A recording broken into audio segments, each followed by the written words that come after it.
প্রিয়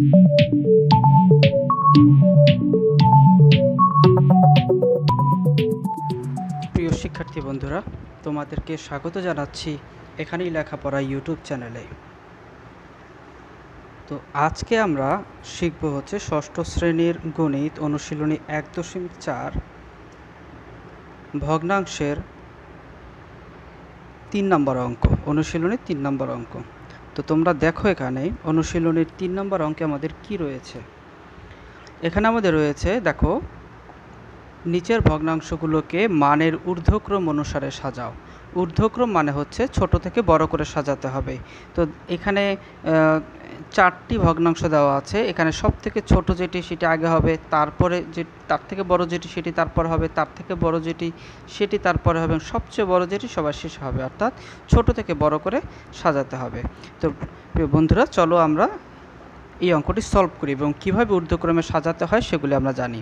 আর এই অঙ্কটি আমাদের জন্য একদম সহজ হয়ে যাবে যদি আমরা 2 নং অঙ্কটা, অর্থাৎ এর আগের ভিডিওতে যেটি আমরা করিয়েছি সমহর বিশিষ্ট ভগ্নাংশ প্রকাশ করো, ওইটা যদি তোমাদের পারা থাকে, ওইটা যদি তোমাদের জানা থাকে, তাহলে মানের ঊর্ধ্বক্রম এবং অর্ধক্রম তোমাদের জন্য একদম সহজ হয়ে যাবে।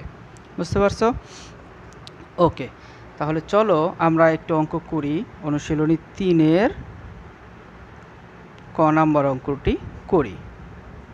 অনুশীলনী 3-এর ক নম্বর অঙ্কে রয়েছে 7/6, 9/7, তারপর রয়েছে 21/16, রয়েছে 63/50। এই ভগ্নাংশটিকে আমাদের ঊর্ধ্বক্রমে সাজাতে হবে, অর্থাৎ ছোট থেকে বড় করে লিখতে হবে। এখন ছোট এই ভগ্নাংশগুলোর মধ্যে দেখো তো কোনটি বড় কোনটি ছোট, এটা কি বোঝা যায়? বোঝা যায় না। কারণ হচ্ছে কি, দেখো 7/6 বড় নাকি 21/16 বড়, এটা কিন্তু আমরা চাইলেই সহজে বুঝতে পারি না। বুঝতে পারছো? এইটা বোঝার জন্য আমাদের যে জিনিসটা করতে হবে সেটা হচ্ছে এই ভগ্নাংশগুলোকে সমহর ভগ্নাংশে প্রকাশ করতে হবে। বুঝতে পারছো? আগে আমাদের সমহর ভগ্নাংশ প্রকাশ করতে হবে। আচ্ছা, একটা উদাহরণ দিলে তোমরা বিষয়টা একটু ক্লিয়ার হবে। মনে করো আমি যদি এখানে লিখি, এখানে লিখি যে 4/3, আর একটা লিখলাম 4/1। এখন বলো তো 4/3 বড় নাকি 4/1 বড়? অর্থাৎ তোমাকে যদি একটি পিৎজার 4/1 ভাগ দেওয়া হয় সেটি বড় হবে, নাকি 4/3 ভাগ দেওয়া হলে সেটি বড় হবে? নিশ্চয়ই 4/3 এটি বড়। এটা আমরা কীভাবে বুঝলাম? কারণ হচ্ছে দেখো, দুইটি ভগ্নাংশের হর হচ্ছে সমান। দুইটি ভগ্নাংশের হর যদি সমান হয় তাহলে লব যেটি বড় ওইটি হচ্ছে সবচেয়ে বড়, আর লব যেটি ছোট ওইটি হবে ছোট। সুতরাং আমাকে আগে যদি হর দুটি সমান হয় তাহলে আমাকে ছোট থেকে বড় সাজাতে সুবিধা হবে। তো আমাদেরকে এই ভগ্নাংশটিও তাই করতে হবে। আগে আমাদেরকে সমহর করতে হবে। এখানে একটা 7 আছে, একটা 21 আছে, একটা 63 আছে, এরকম না করে আমাকে দেখো, আমরা যদি প্রত্যেকটির ভগ্নাংশ হরটি যদি 1 হয় তাহলে তারপর দেখব কি লব কোনটির বড় কোনটির ছোট। তো আগে আমাদের কি করতে হবে? সমহর ভগ্নাংশে রূপান্তর করতে হবে। তারপরে যেটি লব বড় হবে ওইটি বড়, যেটি লব ছোট হবে সেটি হবে ছোট। তাহলে এটাকে আমরা সমহর কিভাবে করতে পারি সেটি কিন্তু আমরা এর আগের ভিডিওতেও দেখেছি, আমরা এখনও আমরা দেখব। তো দেখো 7, 9, 21, 63, তোমরা জানো যে আমি আগে যেটি করব, এই যে হরগুলো আছে এই হরগুলোর আগে লসাগু বের করব। এই লসাগুই হবে আমার সমহর, অর্থাৎ সমান যে হরটা লাগবে প্রত্যেকটাতেই একটা করে, প্রত্যেকটাতেই একই হর থাকবে। সেটা কোন হর?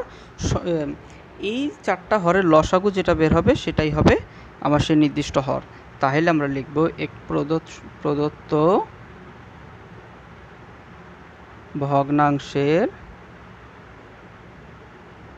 প্রদত্ত ভগ্নাংশগুলোর হর কত দেওয়া আছে? 7, 9, 21, 63, এই যে 4টা, এত এর লসাগু, এত এর লসাগু। তাহলে এটা লসাগু কত হবে? 7, 9, 21, 63, লসাগু হবে 63। কিভাবে লসাগু বের করতে হয় সেটা তো তোমরা জানোই, এর আগের ভিডিওতেও আমি সেটা একটু দেখিয়েছি। তো পদার্থ ভগ্নাংশগুলোর হর এই 7, 9, 21, 63 লসাগু হচ্ছে আমার এই যে 63। বুঝতে পারছো? তাহলে এখন আমরা লিখব সুতরাং প্রথম ভগ্নাংশ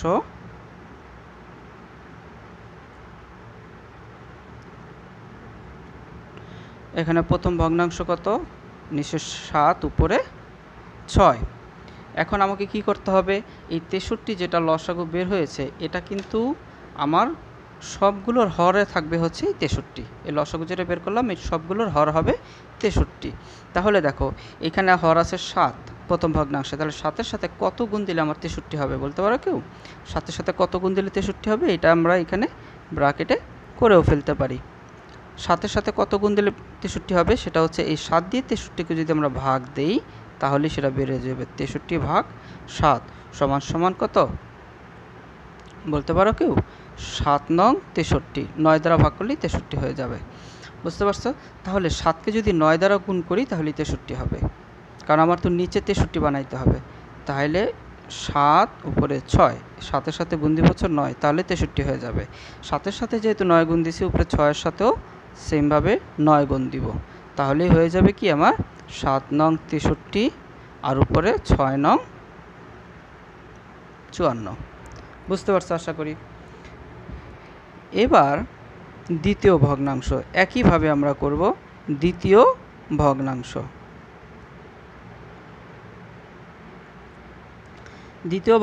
দেখো, দ্বিতীয় ভগ্নাংশ আছে কত? 9 ভাগের 7 সমান সমান, এখানেও আমার টার্গেট হচ্ছে এই 9টাকে আমাকে 63 বানাতে হবে। তা 9-এর সাথে কত গুণ দিলে 63 হবে? এখানে আমরা 63 ভাগ 9 সমান সমান হবে 7, 7 নং 63। তাহলে এই 9-এর সাথে আমাকে গুণ দিতে হবে 7, তার উপরে যে 7 আছে এই 7-এর সাথেও গুণ দিতে হবে 7, অর্থাৎ আমরা হরকে যেটা দ্বারা গুণ দিব লবকে একই সংখ্যা দ্বারা গুণ দিব। তাহলে নিচে হলো কত? 63 আর উপরে হলো 7 7 49, 7 7 49। বুঝতে পারছো আশা করি? এবার হচ্ছে আমাদের তৃতীয় ভগ্নাংশ।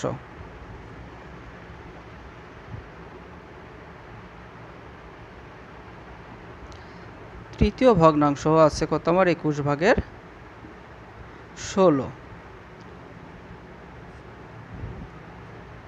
21-এর সাথে কত গুণ দিলে আমার 63 হবে?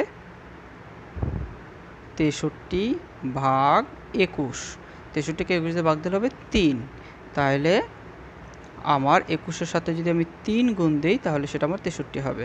আর উপরে আছে 16, 16কেও গুণ দিব 3 দিয়ে, তাহলে যেটা হবে নিচে হবে 3 21-এ 63 আর উপরে হবে 3 16 48। সুতরাং এবার হচ্ছে আমার চতুর্থ ভগ্নাংশ।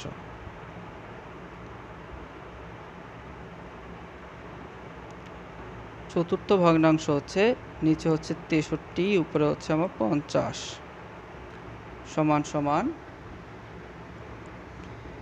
63-র সাথে কত গুণ দিলে আমার 63 হবে? 1 গুণ দিলে, এটা তো আমরা জানি। তারপরও 63 ভাগ 63 সমান সমান হবে 1, তাহলে 63 গুণ 1 উপরে হবে 50 গুণ 1 সমান সমান নিচে 63 উপরে হবে 50। তাহলে দেখো এখানে 4টা ভগ্নাংশকে আমি সমহর করে ফেললাম, অর্থাৎ আমার হরগুলো সব সমান। এখন বলো তো এখানে কোন ভগ্নাংশটি বড়, কোন ভগ্নাংশটি ছোট? আমরা এখানে কি বলেছিলাম? ভগ্নাংশের হর যদি সমান হয় তাহলে লব যেটি বড় এটি হচ্ছে সবচেয়ে বড়। এখন হর তো সবগুলো সমান, তাহলে সবথেকে বড় আছে লব 54, তার মানে এটা হচ্ছে সবথেকে বড়। আর এই সবথেকে ছোট হচ্ছে 48, এটা হবে সবথেকে ছোট। বুঝতে পারছো তো? এইভাবেই আমরা এখন সাজাইতে পারি এই লবগুলো ছোট বড়ের মাত্র করে। ঠিক আছে? তাহলে আমরা লিখতে পারি সুতরাং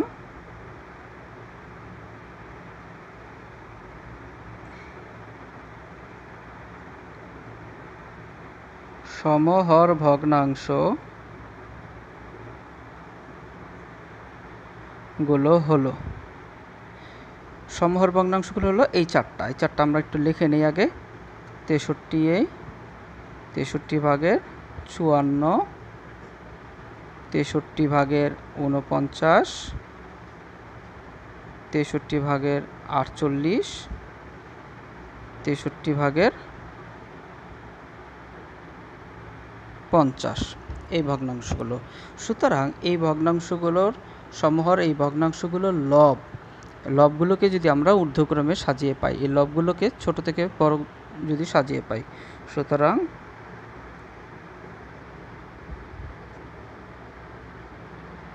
লবগুলোকে ঊর্ধ্বক্রমে সাজিয়ে পাই। যেহেতু আমাকে ঊর্ধ্বক্রমে সাজাতে বলছে তাই ঊর্ধ্বক্রমে সাজাবো। যদি আমাকে প্রশ্ন বলা হতো অধক্রমে সাজাও, তাহলে আমি এই পর্যন্ত সেমই করতাম, এখানে এসে অর্ধক্রমে সাজাতাম, এখানে ঊর্ধ্বক্রমে সাজাতাম না। তো যেহেতু প্রশ্ন বলা আছে ঊর্ধ্বক্রমে সাজাতে, সেহেতু আমরা এখানে ঊর্ধ্বক্রমে সাজাবো। তো ঊর্ধ্বক্রমে সাজিয়ে আমরা কি পাই? লবগুলোকে দেখো, সবচেয়ে ছোট আছে 48, এর থেকে বড় হচ্ছে 49, এর থেকে বড় হচ্ছে 50, তার থেকে বড় হচ্ছে 54। ঠিক আছে? তাহলে সুতরাং দেখো তো, তাহলে এই অনুযায়ী যদি আমি ভগ্নাংশগুলোকে সাজাই, তাহলে আমরা কি পাই? দেখো তো, এই অনুযায়ী ভগ্নাংশগুলোকে যদি আমি সাজাই তাহলে কি পাই? প্রথমে আছে 48, তার মানে প্রথম ভগ্নাংশটা হবে এই যে 63/48,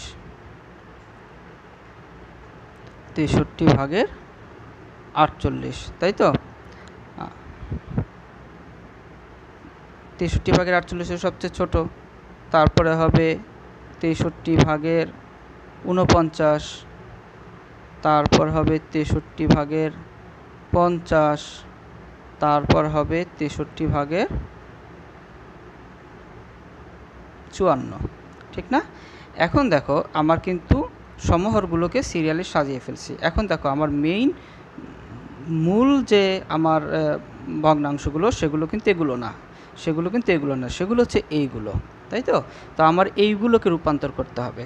অর্থাৎ দেখো, 63/48 আছে শুরুতে। 63/48 কোনগুলো বলো তো? 63/48, এই যে 63/48, এটার মেইন ভগ্নাংশ ছিল হচ্ছে 21/16। তাহলে আমি এখানে লিখবো 21/16। তারপরে হচ্ছে 63/49, তাই তো?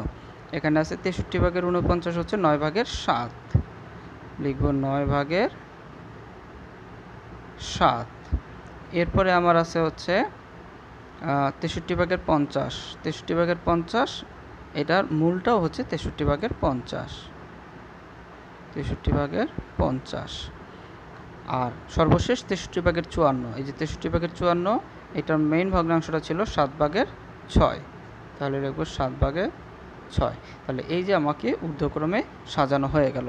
অর্থাৎ এখানে সব থেকে ছোট হচ্ছে এইটা, তারপরে হচ্ছে এইটা, তার থেকে বড় হচ্ছে এইটা, তার থেকে সবচেয়ে বড় হচ্ছে এটা। আমি কিন্তু সিরিয়ালি সাজিয়ে ফেললাম। বুঝতে পারছো সবাই? এটাই হচ্ছে উত্তর। অর্থাৎ এভাবে আমরা ভগ্নাংশগুলোর ঊর্ধ্বক্রমে সাজাতে পারি। এখন আমরা শিখব কিভাবে অধক্রমে সাজাতে হয়। একদম সেম অঙ্কটা আমরা আগে এইটুকু অংশ প্রায় এই হুবহু সেম, তারপরে সমহর ভগ্নাংশ রূপান্তর করব, তারপরে এখানে লবগুলোকে যেরকম আমরা ঊর্ধ্বক্রমে সাজিয়েছি, আমরা তখন লবগুলোকে অধক্রমে সাজাবো, অর্থাৎ বড় থেকে ছোট করব।